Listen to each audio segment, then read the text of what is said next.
Israel just sent a secret warning to Iran. And if the intelligence is correct, the war may begin tonight. Not a skirmish along the Lebanese border. Not a proxy exchange through Hezbollah or the Houthis. A direct full-spectrum military confrontation between the Middle East's most sophisticated air force and the region's most heavily fortified missile state. The kind of conflict that energy traders have been quietly pricing into their nightmares for 20 years. The kind of conflict that doesn't stay regional. The kind of conflict that doesn't stay military. The kind that goes financial within 48 hours and stays financial for decades. Here is what mainstream media is covering tonight. Diplomatic tensions, back-channel communications, unnamed sources in Washington and Tel Aviv, speaking carefully worded sentences about red lines and proportional responses. What mainstream media is not covering is the $30 trillion question sitting underneath all of it. Who controls the energy architecture of the next 50 years? Because that not ideology, not religion, not territorial disputes, is what this secret warning was actually about. The world's biggest oil lifeline is one Israeli strike package away from becoming the world's biggest financial catastrophe, and almost nobody is connecting those two sentences. Israel's warning to Iran was not delivered through diplomatic channels. It was delivered through action. In the weeks preceding tonight, Israeli intelligence, Unit 8200, the most capable signals intelligence organization in the Middle East, began systematically dismantling Iran's early warning network. Cyber intrusions into Iranian Air Defense Command systems, targeted eliminations of Iranian Revolutionary Guard commanders who managed the missile coordination architecture, covert operations inside Iranian territory that demonstrated with surgical precision that Israeli reach extends far deeper into Iran than Tehran has publicly acknowledged. This is the hidden message, not the words, the demonstrations. Israel was not warning Iran that war was coming. Israel was warning Iran that when war comes, Iran's ability to respond coherently may already be compromised before the first public strike is launched. Now understand the military geometry of what Israel is actually contemplating. Iran's nuclear and military infrastructure is not concentrated in one location. It is deliberately dispersed across a country of 636,000 square miles, roughly 7 times the size of the United Kingdom. The Natanz uranium enrichment facility buried under 8 meters of reinforced concrete in Isfahan province. The Fordo facility carved directly into a mountain, designed to survive conventional bunker-buster munitions. The Parchin military complex southeast of Tehran. The Kondab heavy water reactor near Arak. Each site hardened. Each site defended. Each site requiring a specific, precisely sequenced strike to neutralize. Israel's primary strike platform for this mission is the F-35, Iadir, a locally modified version of the American F-35, upgraded with Israeli-developed avionics, electronic warfare systems, and weapons integration that the standard American variant doesn't carry. Israel operates approximately 36 of these aircraft, with more on order. Each one carries a unit cost of roughly $100 million. The Israeli Air Force has also modified its F-15 Iran Fleet long-range strike aircraft capable of carrying the GBU-28 bunker buster bomb, a 5,000-pound penetrating munition, designed specifically to destroy hardened underground facilities. But here is the vulnerability that Israeli planners have been quietly wrestling with for a decade. The distance from Israeli air bases to the Iranian nuclear sites ranges from 1,000 to 1,500 kilometers. That is at the absolute outer edge of Israeli combat aircraft range, meaning every strike package requires aerial refueling, precise timing, and a flight path that crosses either Saudi Arabian, Jordanian, or Iraqi airspace. None of those nations have publicly authorized Israeli overflight. All three have their own complex calculations about what a regional war means for their own stability and their own financial relationships with both Washington and Tehran. And Iran knows this geography as well as Israel does. Iran has positioned air defense batteries, Russian-supplied S-300 systems, domestically produced Bavar 373 missiles, specifically along the approach corridors that Israeli aircraft would have to use. The Bavar 373 has a claimed engagement range of 200 kilometers and is designed to track stealth aircraft. Israel's F-35 has a radar cross-section roughly the size of a golf ball. Iran's radar operators have been training for years on how to find golf balls in a very large sky. This is not a guaranteed Israeli victory. This is a massive high-stakes military gamble with a non-trivial probability of catastrophic failure, and the financial consequences of failure are not linear. They are exponential. Now pull back from the military specifics and look at the financial architecture underneath this entire confrontation.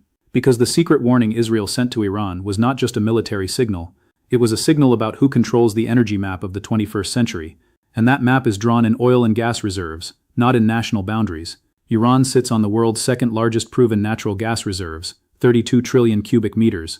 It holds the fourth largest proven oil reserves, 209 billion barrels. Combined energy wealth that, if freely accessible to global markets, would fundamentally alter the pricing power of every other energy producer on Earth.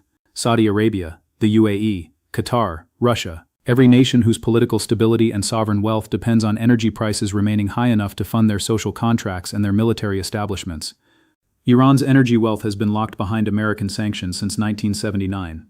That lockout is not accidental. It is a strategic financial decision that serves the interests of every other major energy producer simultaneously. High oil prices require supply constraint. Supply constraint requires Iranian isolation. Iranian isolation requires the permanent threat and occasional reality of military confrontation that keeps Tehran focused on survival rather than export expansion. The hidden financial force behind Israel's warning to Iran is not Israeli security. Israeli security is the publicly stated rationale. The hidden force is the dollar. 100 per barrel oil price architecture that funds Saudi Vision 2030, that funds Qatari sovereign wealth, that funds the Gulf state purchases of American Treasury bonds that finance American deficit spending, that finances the American military presence that enforces the entire system. It is a perfectly circular financial arrangement that requires Iranian containment as a structural prerequisite. Remove Iranian containment and the entire circle breaks. Study what happened in 1953. Not the Cold War narrative, the financial narrative. Mohammad Mossadegh, Iran's democratically elected prime minister, nationalized the Anglo-Iranian Oil Company, the predecessor to British Petroleum. He did not do this for ideological reasons. He did it because Iranian oil was generating massive profits for British shareholders, while Iranian citizens received approximately 16% of the revenue from their own national resource. The British government, facing the loss of what was effectively a colonial financial extraction mechanism, organized an economic blockade of Iranian oil exports, then coordinated with American intelligence to overthrow Mossadegh in a coup that installed the Shah. The coup was not about communism, despite the Cold War framing applied to it afterward. It was about who controlled Iranian oil revenue.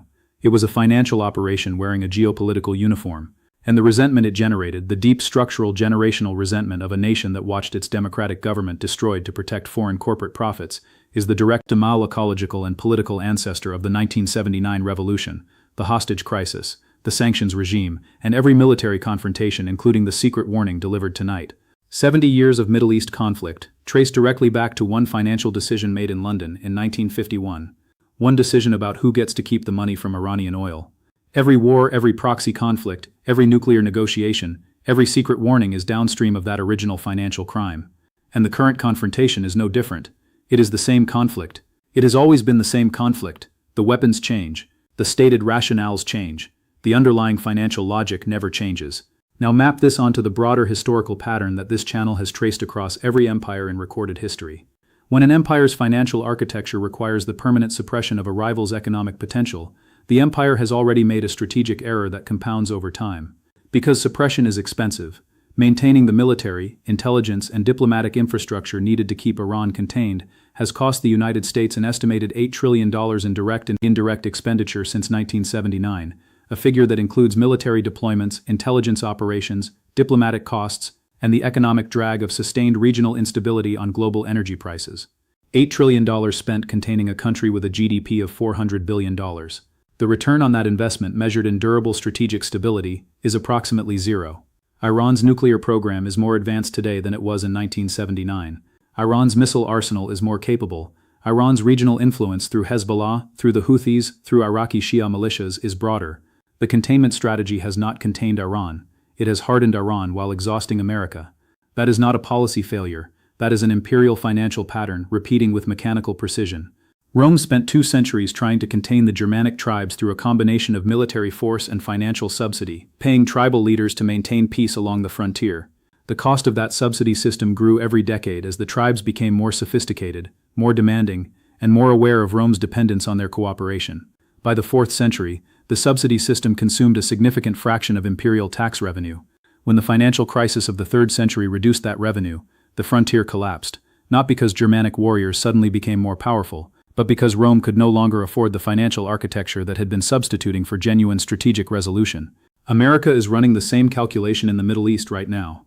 The subsidy system, military aid to Israel, security guarantees to Saudi Arabia, basing agreements with Qatar and Bahrain, development assistance across the region, costs approximately $50 to $70 billion annually in direct expenditure, plus the indirect costs of maintaining naval forces in the Persian Gulf.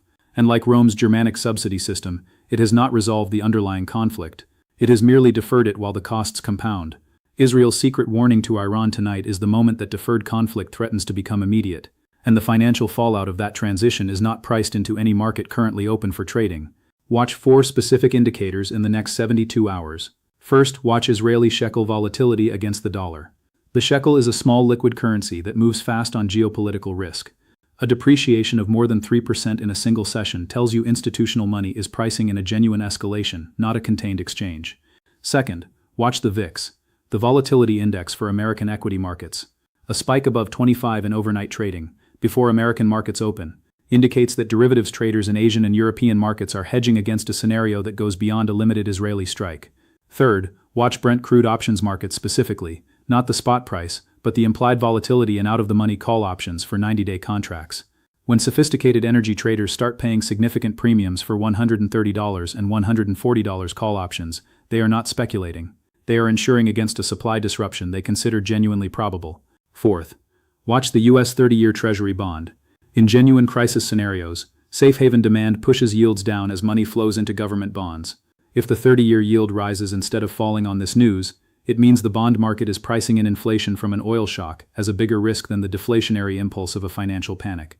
That divergence yields rising during a crisis is the signal that the financial system is entering genuinely uncharted territory. Here is the final truth that every empire eventually confronts, and none of them ever fully accept until it is too late. The financial cost of maintaining strategic dominance always grows faster than the productive capacity that funds it. Always, without a single historical exception across 5,000 years of recorded civilizational history. The Assyrians, the Persians, the Greeks, the Romans, the Mongols, the Spanish, the British. Every empire that has ever existed has hit the mathematical wall where the cost of the next unit of strategic control exceeds the revenue that control generates. And at that point, the empire faces a choice between 2 forms of collapse: the slow collapse of strategic retreat or the fast collapse of strategic overreach. Israel's secret warning to Iran tonight is a decision point on that exact spectrum. A limited strike that degrades Iranian nuclear capability without triggering a regional war is the strategic retreat option, expensive, incomplete but sustainable. A full escalation that draws in Hezbollah, the Houthis, Iraqi militias, and potentially direct Iranian retaliation against Gulf energy infrastructure is the strategic overreach option, the one that ends not with a military victory or defeat, but with an oil price shock that breaks the financial architecture of the Western alliance faster than any Iranian missile could. The warning has been sent, the clock is running. And somewhere in a situation room tonight, a decision is being made that will echo across financial markets, energy systems, and the balance of global power for the next generation. The pattern is always the same. The empires always believe their situation is different. The math always proves them wrong. The only question left is how long it takes this time for the bill to come due, and whether anyone in that situation room has read enough history to know what the invoice looks like before it arrives.